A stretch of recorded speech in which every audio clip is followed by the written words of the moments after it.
一个部队欠薪的军事强国最终会落得什么下场？轻则部队骚乱，重则身死国灭。历史上强大的罗马帝国、大明王朝皆殒命于此。而如今政府停摆、债台高筑的美国也步入了这两个历史帝国的后尘。那么，如今美国的军队欠薪究竟有多严重？究竟是什么原因造成了美国军队如今的欠薪困境？美国政府关门早已不是什么新鲜事，自1976年以来，这出政治闹剧已经上演了20多次。可是，军队欠薪这种事，在美国历史上却是凤毛麟角般的存在。翻遍美国史册，你会发现一个惊人的事实：在过去的1个多世纪里，美军真正被拖欠工资的情况，满打满算也就2次。第一次发生在1877年美国大铁路罢工时期。当时的美国正处在经济萧条的阴霾中，联邦政府财政捉襟见肘，连军队的薪饷都难以为继。那一年，为了镇压铁路工人的暴动，政府不得不调动军队。但讽刺的是，这些被派去镇压罢工的士兵们，自己也成了欠薪的受害者。时隔148年，这样的历史竟然重演了。而且这一次的规模和影响比1877年那次还要严重得多。当年的美军总数不过几万人，而如今面临断响危机的却是130万现役军人。这个数字意味着什么？意味着美国武装力量的绝大部分都陷入了经济困境。更让人匪夷所思的是，历史上美国政府即便关门，两党也会达成默契，通过单独法案确保军人工资按时发放。这种做法被视为美国政治的底线，毕竟军队是国家安全的基石，不能让为国家服务的军人挨饿。可特朗普的这次操作直接打破了这个传统，他把军队薪饷当成了政治博弈的筹码，置130万军人家庭的生计于不顾。如今的美国，一些军人家庭已经开始削减日常开支，有的甚至不得不向亲友借钱维持生活。那些平时在海外执行任务的士兵们更是心急如焚，他们担心的不是战场上的枪林弹雨，而是家里的柴米油盐。面对军队挨饿的情景，特朗普有所作为吗？特朗普的解决方案看起来很简单粗暴，动用国防部的其他资金来发放军饷。可问题是，这种临时抱佛脚的做法能维持多久？如果政府停摆继续下去，这些临时资金很快就会耗尽，到那时130万军人真的要集体断饷了。更严重的是，这种做法开了一个极其危险的先例。当军队的薪饷都能被政治斗争绑架时，美国的军事力量还能保持独立和专业吗？当军人们为自己的生计发愁时，他们还能全身心地为国家安全服务吗？这些问题的答案恐怕连特朗普自己都说不清楚。130万军人欠薪，这出大戏的背后隐藏着一个更加触目惊心的真相：美国政府已经债台高筑到了难以为继的地步。要理解这场军饷危机的根本原因，我们必须看清美国债务危机的全貌。数字不会说谎，截至2023年初，美国国债规模就已经飙升至 31.37 万亿美元，这个天文数字几乎触及了 31.4 万亿美元的法定债务上限。如果把这些债务平摊到每个美国人身上，那就是人均9万多美元的负担。特朗普重新入驻白宫后，面对的就是一个烂摊子。美国的财政状况已经恶化到了前所未有的程度，仅仅是偿还国债利息就已经成了政府预算的沉重负担。2025年，美国的债务利息支出甚至超过了国防预算，这意味着美国政府花在还债上的钱，比花在维持军事霸权上的钱还要多。面对这样的财政危机，特朗普试图进行大刀阔斧的改革。他提出要大幅削减政府开支，要求各部门勒紧裤腰带，甚至威胁要裁撤大量联邦雇员。这种做法在理论上是正确的，毕竟债务危机确实需要通过削减开支来解决。可问题是，特朗普的改革遭遇了来自政府内部的强大阻力。民主党议员们坚决反对特朗普的削减计划，他们认为大幅削减政府开支会损害美国民众的福利，会影响医疗保险、社会保障、教育等关键领域的资金投入。共和党内部也有不少人对特朗普的激进做法心存疑虑，他们担心过于严厉的紧缩政策会引发经济衰退，政府和国会之间的拉锯战越演越烈，最终导致了预算法案的搁浅。当国会拒绝通过新的预算案时，政府关门就成了必然结果。而这一次的政府关门却史无前例地波及了军队心想，这在美国政治史上是极其罕见的。更深层的问题在于，美国的债务危机并不是一朝一夕形成的，而是几十年来财政失控的结果。从里根时代的星球大战计划，到小布什时代的伊拉克战争，再到奥巴马时代的金融危机救市，美国政府一次次的举债度日，一次次的把问题推给下一届政府。如今这种寅吃卯粮的做法终于走到了尽头，美国政府发现自己已经没有太多腾挪的空间了，债务上限一再被触及，国债利息占 GDP 的比例不断攀升，财政赤字居高不下。在这种情况下，任何额外的支出都变得异常困难，连军队的心想都成了政治博弈的牺牲品。特朗普曾经信心满满的承诺要让美国重新伟大，可现实却给了他一记响亮的耳光。一个连自己军队工资都发不出来的国家，还谈什么重新伟大？这场债务危机暴露出的不仅仅是美国财政的困境，更是整个美国体制的深层矛盾。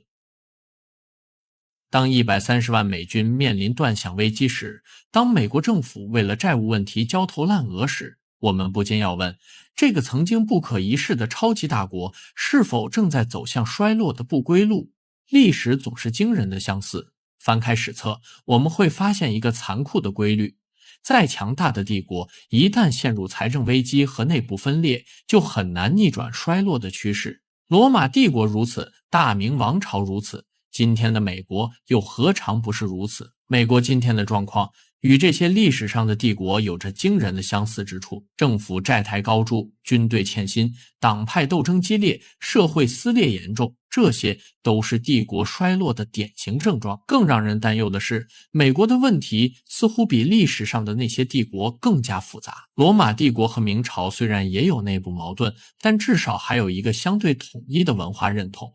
而今天的美国连基本的价值观都在撕裂，红州和蓝州在政治、文化、经济等各个方面都存在严重分歧，这种分裂程度甚至让人联想到南北战争前夕的美国。特朗普的这次欠薪危机更像是一个危险的信号，当一个国家连自己的军队都无法保障时，它的统治基础就开始动摇了。军队是维护国家统一的关键力量，如果连军人都对政府失去信心，那么整个国家机器的运转就会出现问题。一些极端情况下，美国甚至可能面临分裂的风险。德克萨斯州、佛罗里达州等共和党占主导的红州早就对联邦政府的政策表示不满。如果华盛顿的政治危机继续恶化，这些州很可能会采取更加激进的行动，而加利福尼亚州、纽约州等民主党的票仓也有可能因为无法容忍特朗普的政策而寻求独立。当然，美国的分裂并不会在一夜之间发生，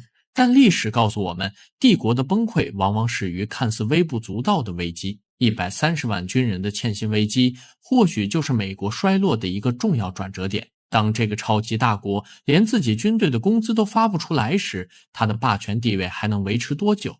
当美国人自己都对国家失去信心时，世界其他国家还会继续追随美国的领导吗？历史的车轮滚滚向前，任何试图阻挡的力量最终都会被碾压。美国如今面临的种种问题，或许正预示着一个时代的终结。这个曾经自诩为山巅之城的国家，能否在危机中浴火重生，还是会像历史上的那些帝国一样走向衰落？只有时间能够给出答案。但可以肯定的是，130万军人的断响危机已经为美国的未来蒙上了一层浓重的阴影。华盛顿哥伦比亚特区国家纪念公园中有一座朝鲜战争老兵纪念碑。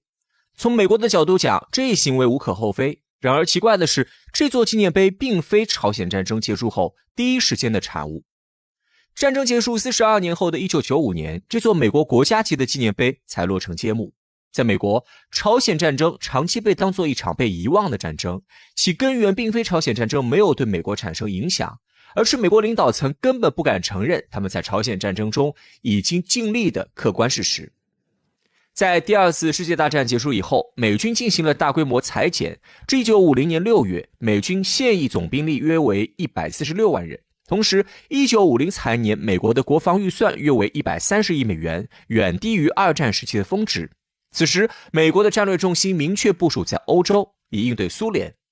根据朝鲜战争爆发之前的战略规划，若与苏联爆发全面对抗，美军主力将被用于保卫西欧，远东被视为一个无关紧要的次要方向。在朝鲜战争爆发时，美国在东亚的主力仅有作为日本占领军存在的第8集团军。朝鲜人民军在战争初期的攻势虽然一度令美军感到惊讶，不过在美军将第8集团军下属的第24师、第25步兵师和第1骑兵师投入釜山防御圈后，他们成功阻拦了朝鲜人的攻势。麦克阿瑟在接到增援命令后，又指挥美军第10军在仁川成功实施2栖登陆。当这些简单的调动就彻底扭转了朝鲜战场的局势之后，美国人认为朝鲜半岛的冲突不仅是无关紧要的，甚至不能称得上是一场战争。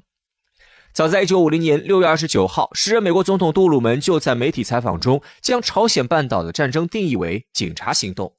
在仁川登陆后，麦克阿瑟向北方的快速推进似乎也在证明着美国这一判断的准确性。美军并没有进行全球范围内的大规模调动，同时美国国内既没有进行充足的战争动员，工业体系也没有开始为战争服务，所有人都认为冲突将在1950年内得到完全解决。然而在美军越过38线并试图消灭北朝鲜政权时，一个警告传到了华盛顿。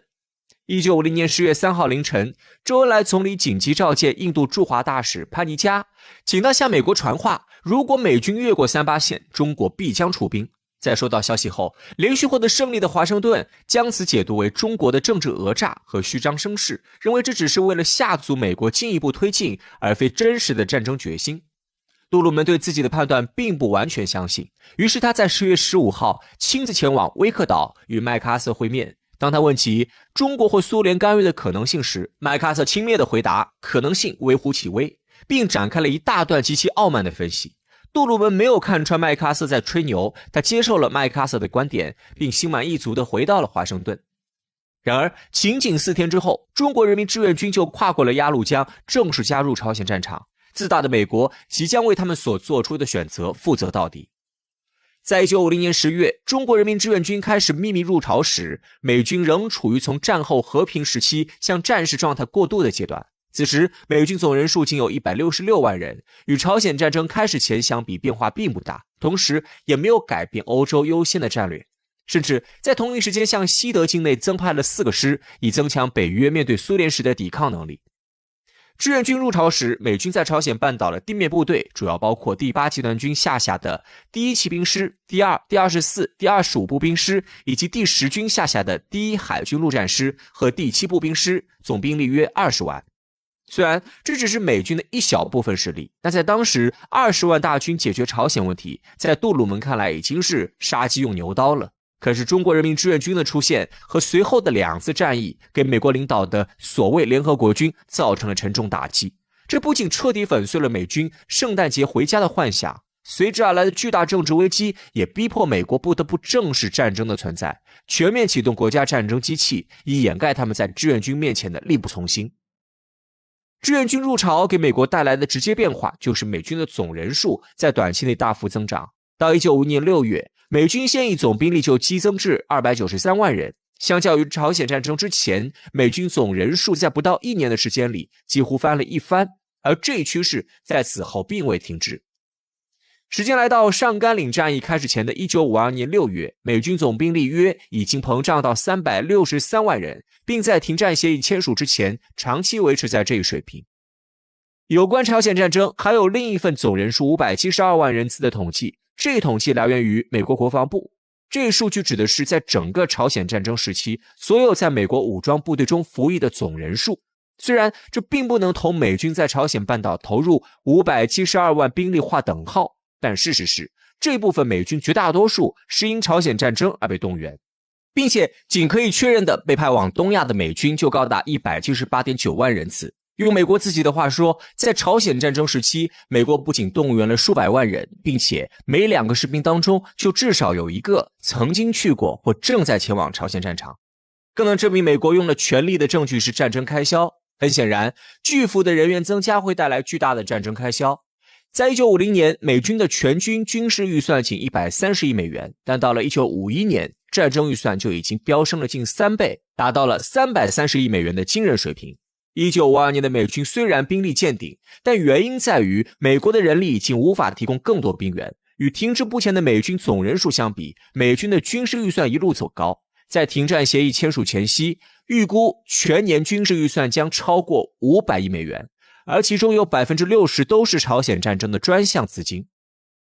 虽然当时的美国财大气粗，但500亿美元即使在今天也是一个惊人的数目。对于当时的美国而言，500亿美元不仅占到了 GDP 13% 的惊人比例，同时在美国联邦政府的预算总额上，仅军费一项就高达惊人的 69%。美国经济在多个维度上都已经展现出战时经济的痕迹，同时被动员的也不仅是美国陆军。为了完全确保朝鲜半岛的制海权与制空权，美国海军动用了其1半以上的主要作战艇，多达5个航母战斗群，被长期部署在朝鲜半岛周边，执行封锁、轰炸和火力支援任务。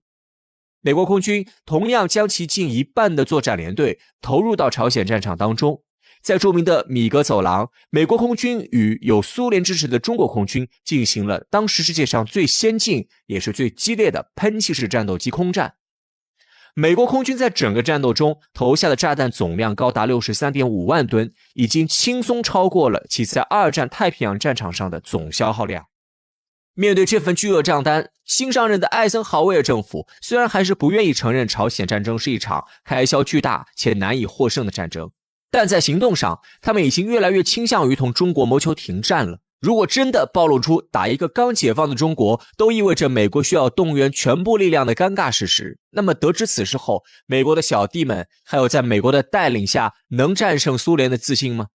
实际上，艾森豪威尔在停战之前就已经意识到了这一点。1952年11月29号，艾森豪威尔以当选总统的身份秘密访问韩国前线，这次视察强化了他的结论，以军事手段战胜中国是不现实的，继续打下去只会让美国付出无法接受的代价。于是他一方面以极其积极的姿态推进朝鲜战争的停战谈判，并不惜亲自对自己的盟友韩国进行施压，另一方面在停战协议刚刚签订后就着手对朝鲜战争进行冷处理。1953年7月26号，艾森豪威尔就停战协议发表全国讲话，他的演说庄重克制，甚至带有一丝沉重，没有一丝一毫庆祝胜利的想法。与此同时，美国在朝鲜战争的退伍军人回国时，不仅完全没有享受到二战结束时那样的盛大欢迎游行和全国性的致敬，整个美国社会都对他们的经历和牺牲展现出缺乏了解和兴趣的一面。